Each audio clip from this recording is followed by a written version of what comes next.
real talk, hirap pa rin talaga ako mag-explain.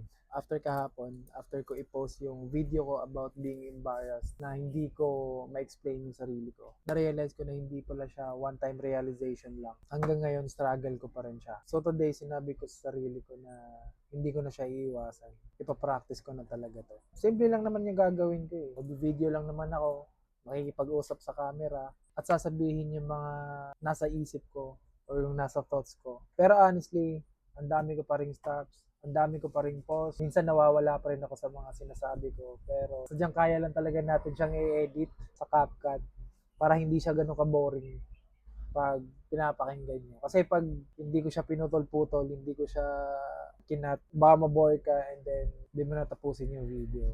So ayan, hindi siya perfect. Pero na-realize ko na mas mahirap pala pag pinipilit mong maging perfect ang mga sinasabi mo. Kasi mas hindi ka nagiging authentic pag gano'n. Kasi may sinusundan ka eh. And also, na-realize ko na kailangan lang pala magsalita kahit sablay-sablay. Kumbaga, hindi ka gagaling sa isang bagay kung iniisip mo lang siya palagi. Kailangan gawin mo talaga siya.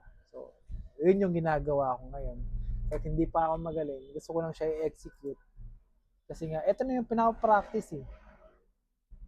Wala nang iba. So, syempre, hindi pa tayo magaling. Practice ko pa lang to. Pero dadating tayo sa point na mag improve tayo. So, if same tayo ng struggle, pwede mo rin i-try ito. Sabay tayo mag-improve.